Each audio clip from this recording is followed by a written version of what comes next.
did I get interested in art and what inspired me? Well, as a photographer, I've always been really interested in photography. I've always loved taking photographs. I've had a camera of some sort as long as I can remember. But it probably wasn't until my 30s-ish when I saw a photography documentary which looked at photography as an art form, and it discussed like some of the early photographers like Henri Cartier-Bresson, Paul Strand, and it looked at their work and how they composed a picture to make it artistic, to make it a piece of fine art. And it wasn't until that point that I then started reading more about photography as an art form, and then started to look at the techniques used to create art. A lot of it comes from art painting, rules of thirds, Rembrandt lighting, geometry, leading lines, all that kind of thing. And yeah, it was at that point that I then started to learn those techniques, incorporate them into my own photo taking, and then when it became natural to me to look at leading lines and rules of thirds and things like that, that's when I started to be more creative. As far as influences go, I'm very much a fan of the early American colour, because the start of photography was black and white, and art photography was black and white. So if it wasn't black and white, it wasn't considered art. It was considered to be for like magazine or snapshots, that kind of thing. So it was never taken seriously within the art world until the likes of Joel Meyerowitz, Saul Leiter, Ernest Haas, William Eccleston, to those American photographers sort of in the sort of from the 50s to the 70s, again with the predominantly street photography. It wasn't until these guys came along and experimented with colour that colour photography was then considered an art form. Yeah, so as you can see, I have a lot of books on photography. There's Edward Hopper, the artist, who's my favourite painter.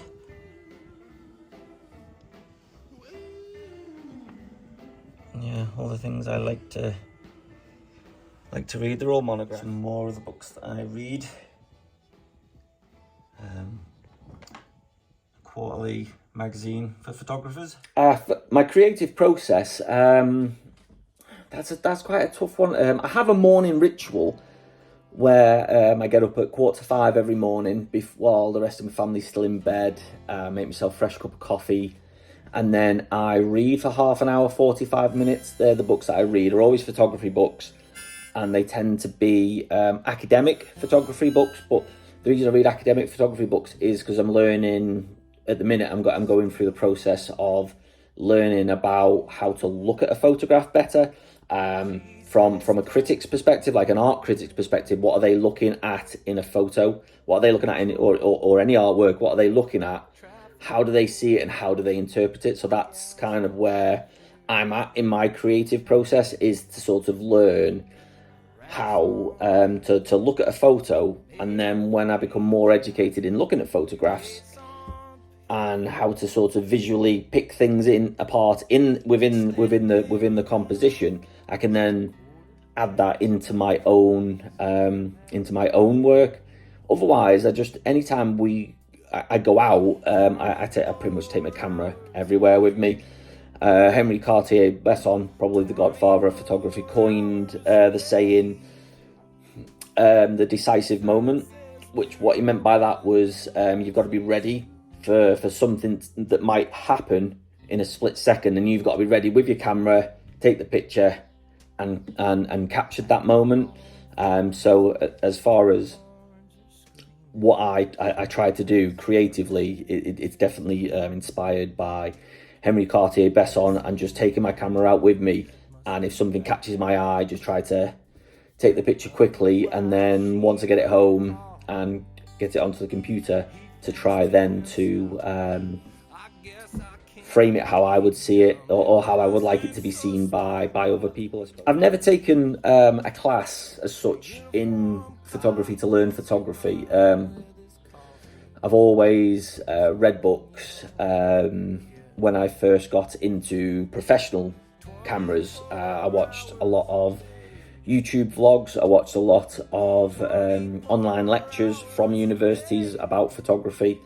So from that perspective, yeah, I am self-taught. I've not had any sort of specific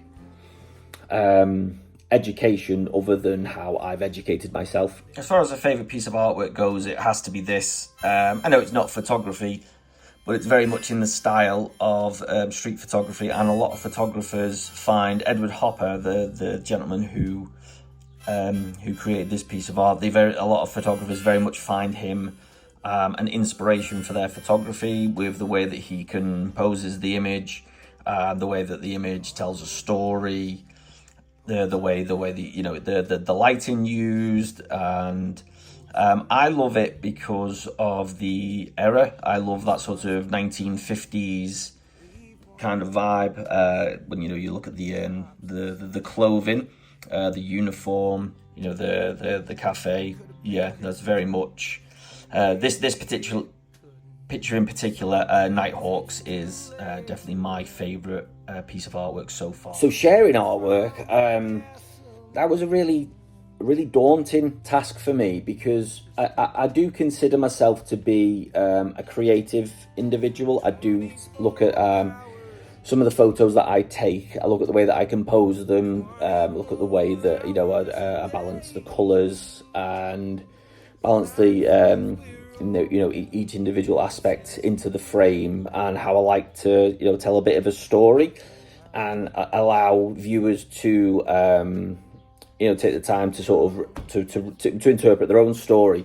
But I do struggle to call myself an artist, because I look at some people's artwork and I do lack the confidence to feel that I can put myself in that category. Having said that though, when my work went up on social media and in ArtBox, I was really kind of blown away by the feedback. A lot of positive feedback, no negative feedback. A series of work that I called the Bus Graveyard.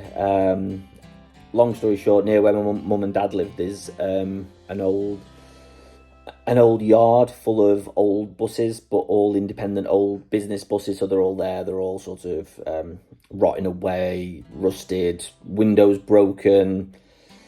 Some of them are 50 or 60 years old, and and I love that. So obviously I took photos of it. Didn't think anything had come of it. It was purely just for my own enjoyment. But yeah, I was blown away by the feedback I got, especially from people who you could consider have a good critical eye for art. And when they looked over the work and what they said about it, I was like, wow, yeah, I was really blown away by it. So the last thing for me, work-wise, is I'm working on a monograph of my own.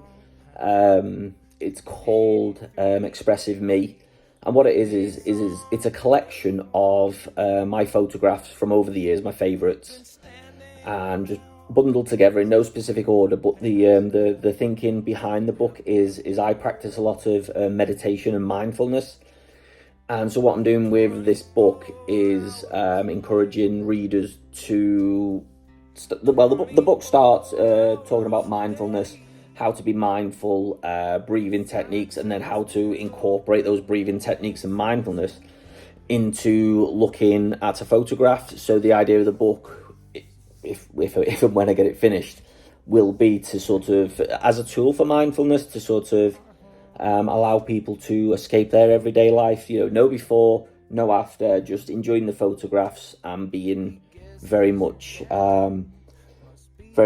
in the moment. And yeah, so that is that's the next project I'm on, and we'll see how it goes from there. Thank you for listening. Yes, I can't blame him. It wasn't so smart what we did.